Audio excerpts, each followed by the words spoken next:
naniniwala ako na kaya nagrigo doon. Well, multiple reasons, no? One is the impeachment. Of course, there are many reasons now.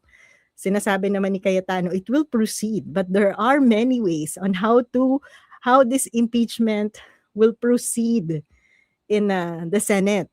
Kasi now, the majority will have the control kung paano magro-roll out yung impeachment na yan sa Senado, no? Kailan yan magsisimula? Pwedeng napakatagal na hearing na hanggang umabot na ng 2028, hindi pa rin nare-resolve. They can do that, diba? Yeah. Once a week na hearing. Sabi ni dating Senate President Escudero, di ba? I mean, they came up with all these excuses so as not to start the trial. And these are the same people who are now in control. As opposed to si Senator Soto who had a commitment to begin the trial forthwith. So, sure, walang kinalaman yan sa impeachment. Nagkataon lang siguro. No? Alam mo, for tonight, yung mga troll, meron tayong regular troll na nandyan. Kanina pa siya nagpapapansin. Hindi ko siya papansinin. Okay. Alam mo kung bakit? Kasi yung follower niya, kulang sa 3 figure. So, kaya yan nagpapapansin dyan para madagdagan yung ano niya. Kaso, 2 figures na nga lang yung follower niya, yung IQ niya, mas mababa pa dun. So, tapos yung EQ niya, mas lalong wala. So, wag nating pansinin, diba? Yan siyang magtatumbling dyan. So, but aside from the impeachment, I think yung isa pang aspect ng rigodon sa Senado, nakita niyo naman kung sino yung mga suporta, di ba? Yan din yung mga pangalan malamang nakalista doon sa Blue Ribbon Committee report ni Senator Lacson na ayaw nilang pirmahan, di ba? So, ano nga bang mangyayari kapag mas lalong magkaroon ng switching, wala nang pressure to release the report of Ping Lacson on the flood control scandal. Kaya nakakatawa tong mga hirap na ba kayong maging consistent, mga ka-DDS. Sabihin nyo, hindi yung pinag-uusapan yung flood control. Kasi ito na nga yung report. Ayaw nyo namang ilabas yung report. Diba? I mean, sino ba mga nagre-reklamo sa flood control? Who raised the issue? Alam niyo yung flood control nung nagastos at naging flood control projects.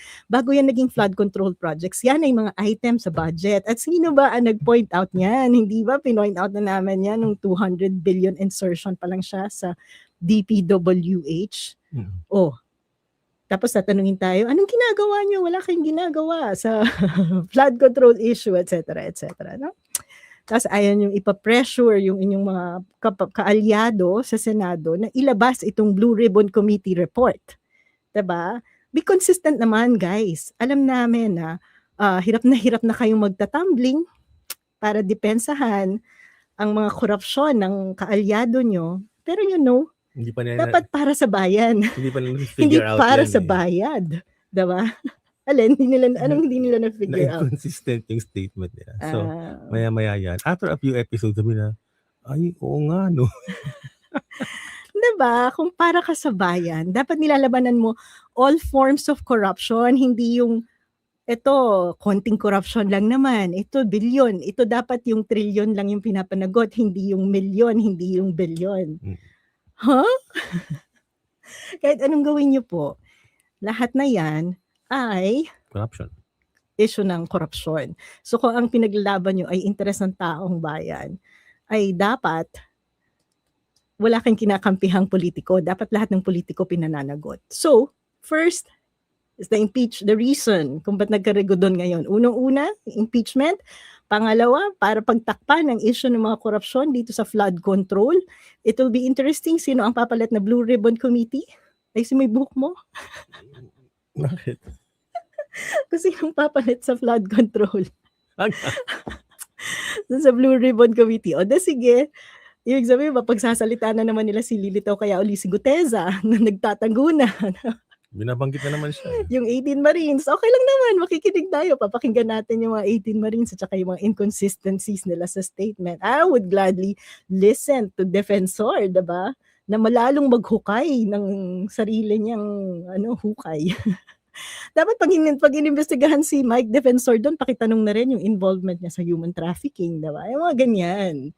But tingnan natin sino ang papalit as Blue Ribbon Committee Chair. Yung pangatlong dahilan kung bakit nagrigo doon, syempre, yung Second sinabi ko na topic. dahil pinapagulong-gulong mo na lang sa You have pinatakbo mo. ang second topic. Dahil mas magandang maging Rolling Stone.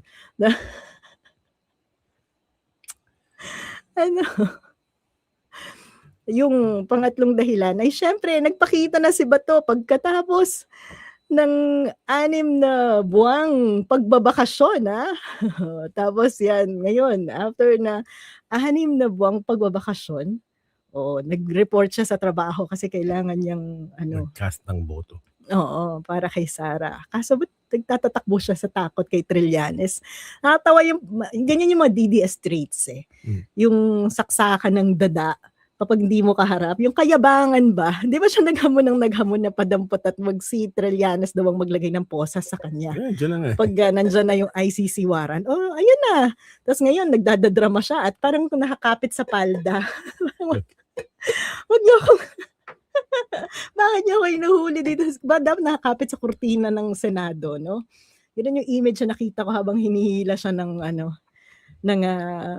NBI para ipadala sa sa ICC. Pero balikan natin. So ang question, dun sa 3 dahilan na yon, para protektahan si Sara sa impeachment, yung Blue Ribbon Committee, yung pangatlo ay si Bato. Ayan. Well, ano ba yung pwede bang gawin? I think is the primary question na lumalabas ngayon. Pwede mo bang arestuhin ng senador while the Senate is in session?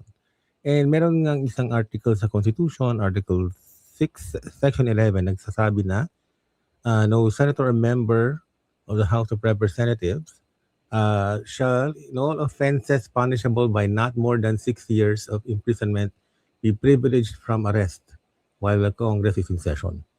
So, general rule, may immunity, for lack of a better term, but not if more than 6 years yung penalty.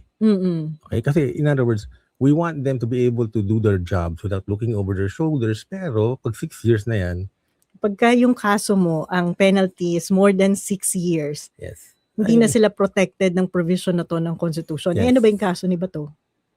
Yung kay Bato, crimes against humanity. At kapag crimes against humanity, under the Rome Statute, I think lifetime yun, no? So I think well, we have experts who are listening but not being a guest. Jing, 40 years to lifetime. To life. Okay, so even assuming this provision applies, kasi nga ICC to, they can still not say they cannot be arrested kasi more than 6 years. Yeah. More than 6 years. Yan yung yung basic Oo. Ang kasi dito is, can they really use the Senate as an institution as a protection para maiwasan yung paghuli sa kanila. Okay? And now, nandiyan na yung warrant of arrest kay Senator Bato. Diba? May pinakita na kanina. So, malinaw po yung provision ng Constitution na hindi siya napoprotektahan nito, lalong-lalo na at yung kaso na kinakaharap niya, ang penalty or ang punishment ay hindi lang 6 years, kung hindi 30 years to life. Okay, next. Yata yung sabi kanina. Ngayon, ito na. Nagsampa na ng kaso yung kanyang mga abogado. To stop, di ba? Anong ibig sabihin ng kaso na to? Immediate judicial protection of De La Rosa from any warrantless arrest or ICC rendition. What does it mean, Prof. Dan? Parang TRO. Parang TRO hinihingi nila. One, is it a warrantless arrest? May warrant. May warrant. So hindi siya warrantless arrest. Yes. Unless they're arguing na warrant, as far as they're concerned, because there's no local counterpart, it's warrantless arrest. Because what they want is a warrant issued by a local body instead of an international body. Because, syempre, the usual argument, ICC has no jurisdiction, even if... Sinabi na ng Supreme Court na meron. Oo. Okay? So, or ICC rendition. Rendition, according to our experts, who are friends. Na ayaw sumama dito. Na ayaw sumama dito. Ross. Ano? ay parang transfer ng jurisdiction from one to another. So, I think they're phrasing it this way para kahit anong technical term pa yan. Basta if the effect is to give Senator Bato, that would be unconstitutional. That's what they're saying. Yan.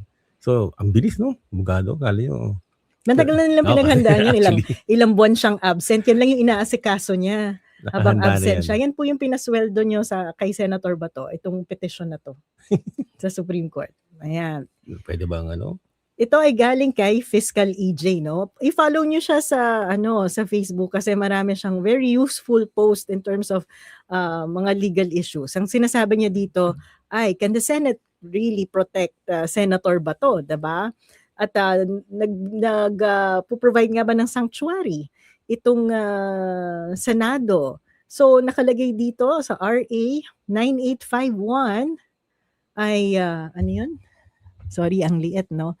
The Philippine authorities may directly surrender the accused to the ICC. Ito yung local national law natin na counterpart sa pag-implement ng ICC sa bansa. And there's no need for local court to validate or localize the warrant. Meaning, kapag nag-issue na yung ICC, valid na yon. Pwede nang hulihin si Senator Bato. If there are any questions about the validity of the warrant, the proper venue for this is the ICC and not the Philippine courts. Kasi hindi naman nga Philippine courts yung nag-issue. Right. Pag-questionin mo yung validity ng warrant, punta ka doon sa ICC.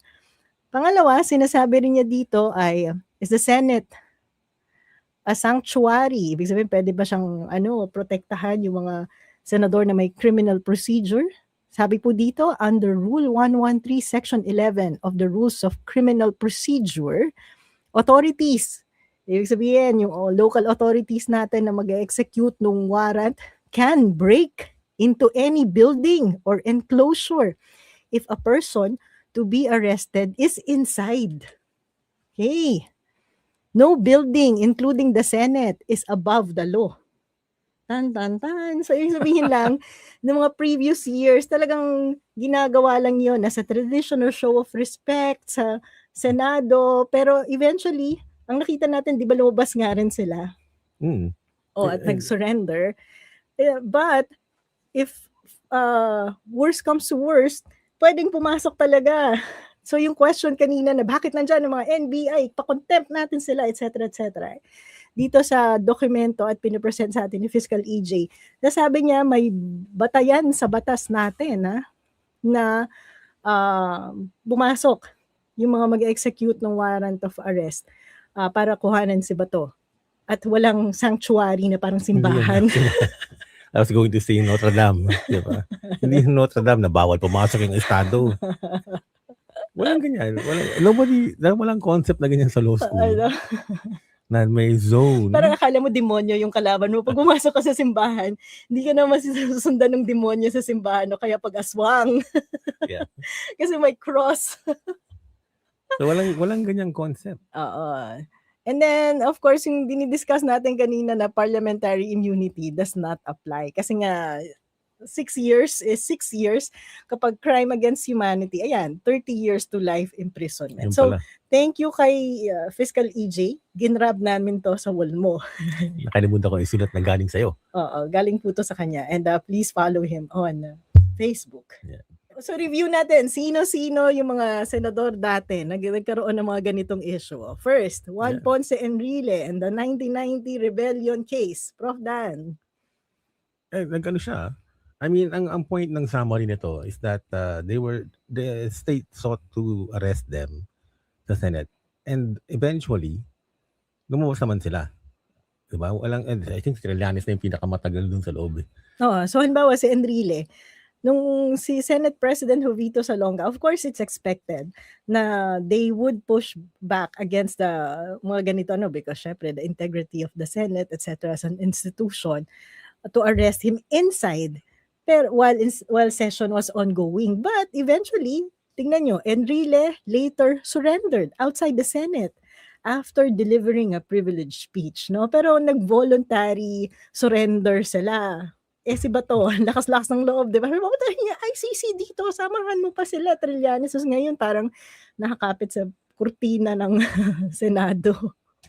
Malay mo naman eventually lalabas din siya. Oo, 'pag nagutom na.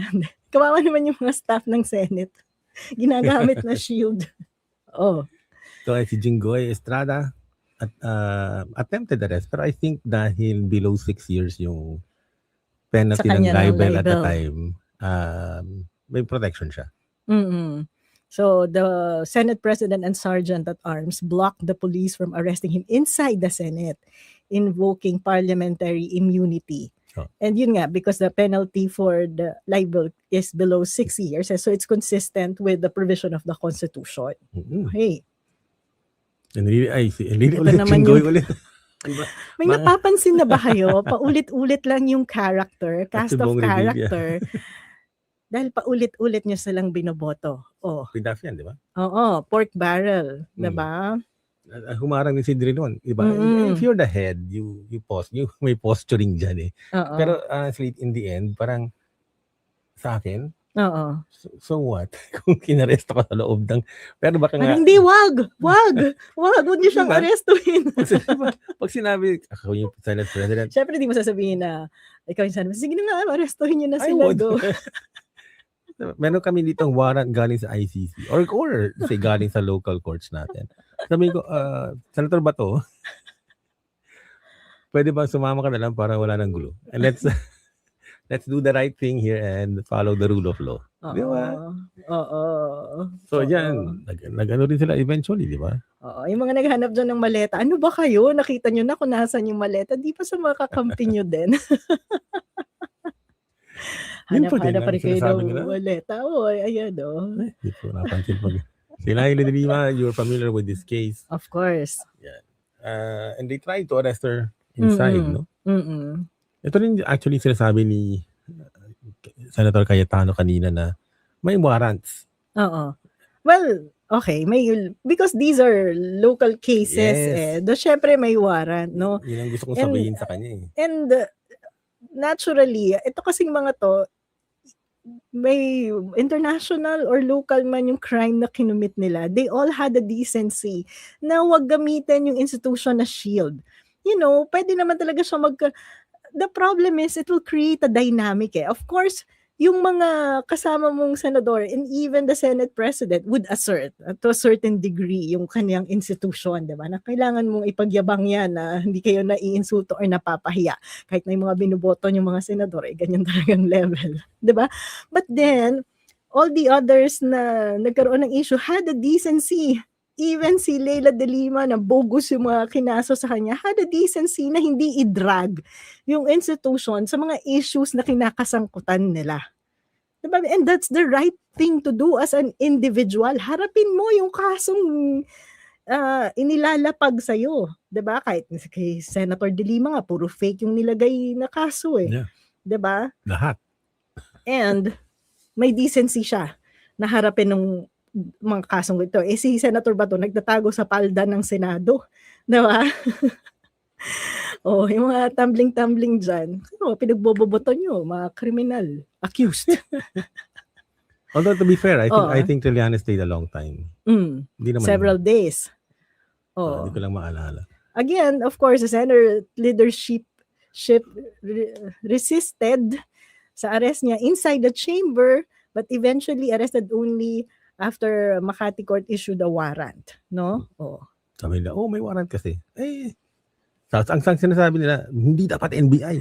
But the NBI was in possession of the warrant. Oo. Di ba? Oo. Alam niyo, decision to ng NBI eh. Tawang-tawa lang ako dito pagka sinasabi na akong bobo, abnoy. Ako yung bobo. Sabihin mo nga, latagan kami ng CV ni Sara Duterte. Kung ako yung bobo, anong itatawag niyo kay Sara Duterte? Ako kasi marunong mag-computer. Hindi akong mag-run ng mga programs. Alam ko ang industrial policy, alam ko ang public finance, alam ko kung paano mag-manage ng fiscally, alam ko ang budget process. Latagan kami ng CV ni Sara. Sinong bobo? Baka maubusan kayo ng sasabihin. Dahil kulang ang vocabulary nyo, I understand. Diba? Tapos silang sasabihin niya, abogado ka ba? Prof ka lang. I'm both. I have a PhD in Law and Public Policy and Masters in Economics. 'Di ba? Tsaka hindi best friend ng tatay ko yung mga nagpasa sa'kin. Hindi katulad ni Sara Duterte. 'Di ba may mga certain question nung, sino yung chair ng bar nung pumasa siya? 'Di ba? You can't say that. Sabi ko lang may certain question, eh. May Pero ba't ako nag-raise ng ma-hu-hurt? questions. Diyos ko, ba't kung ikaw lang yung magsasabi, naawa nga ako sa'yo baka makulangan ka ng vocabulary, eh. Kaya nga yun na yung the most we can do. On the other hand, meron tayong Republic Act 9851 na kung saan nakalagay under Section 17 na pag naimbestigahan na po yung nasasakdal o yung respondent, ay pwede na lang nating iabot sa international court. Ang presumption na nagkaroon na ng due process kasi in-investigate na nga siya. Yep. So, yung mga nagsasabi na oh, may foreign court na nagdatakip ng mga Pilipino po talaga na. What's to stop them from arresting you? Gago ka ba? Mamamatay tao ka ba? Oo, tsaka hindi naman covered ng International Criminal Court yung mga tanga. Huwag kayong mag-alala, hindi kayo Kaya nga, malakas ang loob nila huhulihin eh. kayo.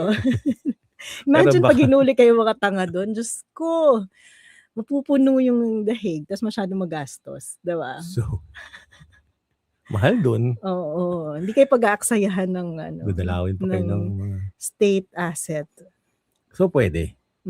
The other side is saying, so pwede actually, here, yun ang sinasabi ko. May law tayo. Senator Bato, please. Yeah. Please don't make this harder than it has to be. Samama ka na. Oo. Nakaya ka na. Actually, that's the more embarrassing part because yun nga yung sinasabi natin kanina.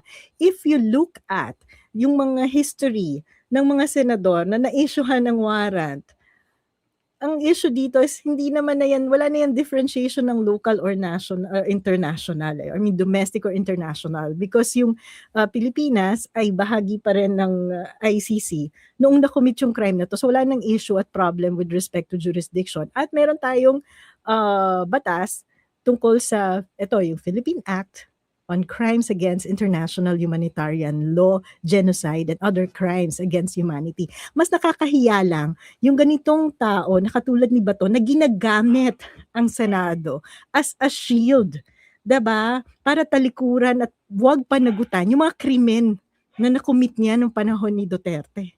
Yeah. Diba? Ang yabang-yabang nila nun eh. Sila yung gumagawa ng mga public statement dito sa mga krimen na nakumit nila, tas ngayon nagtatago sila sa palda ng Senado. Diba?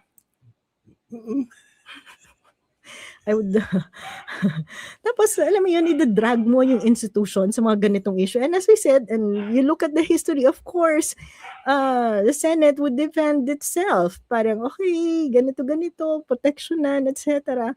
But have the decency not to destroy Senate as an institution, diba? Next. At saka siya rin, by the way, nagtago for several months. And iba yung situation, iba yung response niya to legal processes. Di ba? Nakaya, diba? Oo. Ito ay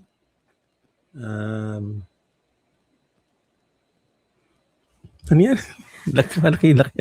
Si Prof. Dan na gumawa ng slide na hindi niya mabasa.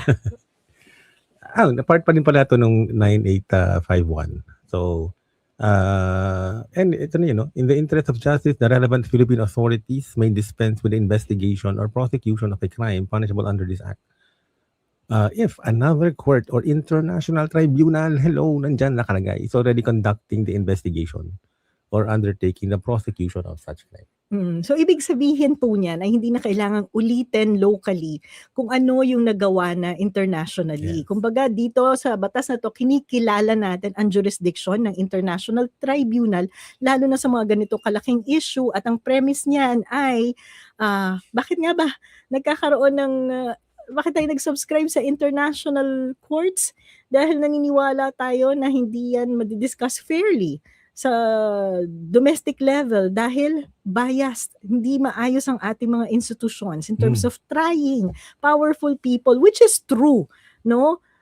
Meron bang magsasabi dito na kapag makapangyarihan, balance ang pagpapatupad ng batas? Kapag ordinaryong tao ka lang, 'Diba? Pinaglololoko natin ng mga sarili natin. What more of former president na maraming bayarang trolls, 'diba?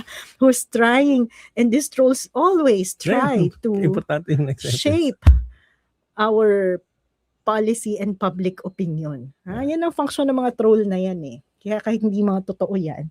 At siguro behind those accounts, fake accounts, hindi rin talaga naniniwala yung mga nagtatype niyan. But that's their job. They're being paid to spread the disinformation, hate, the lies, diba? To mobilize support for Duterte. Kaya yung discerning kayo.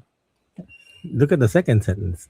Instead, authorities may surrender or extradite suspected surrender or extradite suspected or accused persons in the Philippines to the appropriate international court, if any, or to another state pursuant to the applicable extradition laws and treaties. Importante to Sinasabi kasi ng mga Duterte fans dyan na extradition, kailangan dumaan sa local court. Tingnan niyo yung pagsulat nito. Surrender or extradite. Ibig sabihin, yung extradition is a separate function.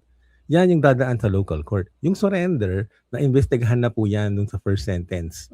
So you have to take this whole paragraph together. Oo. Tapos tingnan niyo yung latter part. Okay. Ano yun? Extradite suspected or accused persons in the Philippines to the appropriate international court, if any, or to another state pursuant to extradition.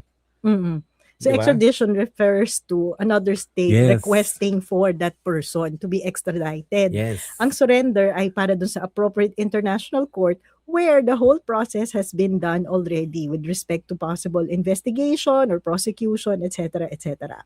So there's no need to, ang key dito is please do not confuse surrender and extradition. Those are two different processes, refer to two different institutions. One is the International Tribunal and the other one is a state. Tama ba, Prof. Dan? Tama, exactly. Ang ginagawa kasi ng ibang trolls ay Kino-confuse confuse ang nila. mga tao. Dahil kalalabas lang ng rules ng extradition. It doesn't matter kasi hindi is not being extradited. Okay? Ulitin mo What ulit. the fuck? Hindi, ulitin mo yung essence again. Ang surrender to an international court kasi nagkaroon na po ng investigation. Yung extradition is to another state. Okay? Let's say the US is after some criminal here in the Philippines. Like Kibuloy. Yan, Yes. pinapa-extradite yan, diba? Yeah. So yan, dadaan sa korte. And other state has to convince the local court na yung taong yan ay nag-commit ng mga crimes in our state. So gusto namin siyang parusahan. So that's not what's happening kay Kay Bato. or your Digong. Okay? Kasi na-investigahan na sila separately. Next. Nagmumura ka na daw. Huwag na yan, hindi na yan. Dagdag lang yan. And ito naman yung sa Rome Statute, di ba? Na nagsasabi na walang Okay, let's read it first. The statute shall apply equally to all persons without any distinction based on official capacity. Anong sabihin nun? Kahit ano pa yung Walang rango mo. special treatment. Yes. Kaya senador ka pa, presidente ka, current or past. Yes. In particular, official capacity as a head of state or government, a member of a government or parliament. Ayan na. Yung presidente mo at yung senador. An elected representative or a government official shall in no case exempt a person from criminal responsibility under the statute, nor shall it in and of itself constitute a ground for reduction of sentence. Which means, walang immunity. Oo. Okay? Kaya may Hindi ka immunity pwedeng pa mag-flex dyan na senador ako ng bayan na to. Isang insulto sa Senado bilang institusyon. Sabi dyan ng, ang sabi dyan ng ICC, ano ngayon? Actually, that's correct. Yan po yung translation nun para sa mga kasama natin ditong DDS. Yeah. So wala kailangan immunity. tinatranslate natin sa language nila para naintindihan nila. Nilagay talaga yan dyan. Kasi ang kasama pala sa Philippine team na nag-draft nito sila Raul. Pangalan. Okay. Nilagay talaga yan kasi you're after the big fish. Di ba? Parang stupid naman ang gumawa ka ng International Criminal Court on the assumption na yung mga taong magkukumit ng kaso na to ay crime against humanity. Pero bibigyan mo ng protection yung mga officials. Ang assumption yan, mga officials nga ng gobyerno and people in power are the ones committing those crimes. Yes. Diba? So it's such a stupid thing. To argue na they should be protected. yes. Pero number 2, basahin mo, immunities or special procedural rules which may attach to the official capacity of a person, whether under national or international law, shall not bar the court from exercising its jurisdiction over such a person. Ang ibig sabihin yan, yung example natin, example lang halimbawa lang, yung constitutional provision kanina ay nag-a-apply. Ibig sabihin, this international law trumps dun whatever protection or immunity domestic law provides sa mga officials nyo. But then again, walang conflict ito with our national laws, 'di ba? Dahil ang ating konstitusyon, ang pinoprotektahan lang ay yung may mga kaso na less than 6 years. At ang Kibato ay hindi less than 6 There's years. no way. So, ang konstitusyon hindi siya pinoprotektahan. Yung national laws natin, hindi siya pinoprotektahan. 'Di ba? So, wala po siyang protection. Sa totoo lang. Yun. Not from Nagkakahiyaan lang sila dun sa Senado. Yung parang pare-pare. Diba? So yung nakita nyo, yung mga nag-switching ngayon at yung majority doon, yung mga pare-pare niya, diba? Kapalan lang ng mukha. Yan ang Ken Cayetano, protect ba to? Legally, no. Legally, no. Diba? I mean, to the extent that they can negotiate yung yung process. Pwede. But the fact is, may warrant siya eh. Yeah. You cannot deny that. Oo. Diba? Your Honor, the Honorable Cayetano. And going back to the court, diba? Itong petition nila sa Supreme Court. What do you think will be the move of the court? Given na may mga pending petition din sila tungkol kay Duterte with respect to the issue ng warrant of arrest kay Duterte dati, 'di ba? Even if may Supreme Court decision na may jurisdiction ang ICC sa atin. Also again, sa Pangilinan versus Cayetano, sabi ng Supreme Court, may jurisdiction pa rin ang ICC over offenses committed while we were still a part of the Rome Statute or the ICC. Okay? So stop saying umatasan tayo sa ICC, wala nang jurisdiction dito. Jesus. Christ. Na-resolve na po yan ng Supreme Court. Inaloko niya yung mga tao. Yan ay nakalagay sa provision din ng ICC. Syempre, alam niyo kung bakit nilagay yung provision na yan. Kasi kung magiging tyrant ka, tapos in-adopt ng country mo yung ganung policy na membership sa ICC, diba? Na parang, okay, commit mo yung crime, tapos sabi mo, mag-withdraw na ako, ganyan, diba? O what's the point of having a protection sa mga citizens ng state sa mga tyrants like Duterte? Diba? Kaya nga siya pinut in place para may option or may remedy yung mga taong nabibiktima ng mga tyrants. Diba? So given the existing jurisprudence and laws, they cannot keep protecting Bato. And the petition ni Bato, what do you think, how do you think the court will approach that given the jurisprudence? And they will dismiss. They will dismiss the petition. They should dismiss. Diba? If they want to be consistent with existing laws, kasi hindi naman pwedeng baguhin ng justices yung mga batas natin, and then they should interpret the laws accordingly. Diba? Na malinaw yung mga provision, diniscuss natin dito. Tapos yung previous decision ng Supreme Court na we're still covered pa rin, applicable pa rin ang ICC sa Pilipinas, dahil nung nakumit ang mga crimes na to, ay miyembro pa rin tayo ng ICC. So, if we are expecting the Supreme Court to be consistent, they will dismiss the case. Yung mga petition ni Bato. So, in effect, Cayetano cannot really protect Bato. Tan. So, feeling ko, out of respect, hindi naman nila lulusubin yung Senado. Although they can, diba? Yeah, I think so. So, sa bandang huli, kahihiyan na lang to ni Bato. Diba? Ipapahiya ba niya yung Senado? Kakahiya no? Mga senador niyo, kakahiya. Diba? So this guy is wanted for crimes against humanity. Mm. That's my warrant. Mm. Tapos, ika-cuddle nyo. Mm. Heck, di kayo nahiya. Mm.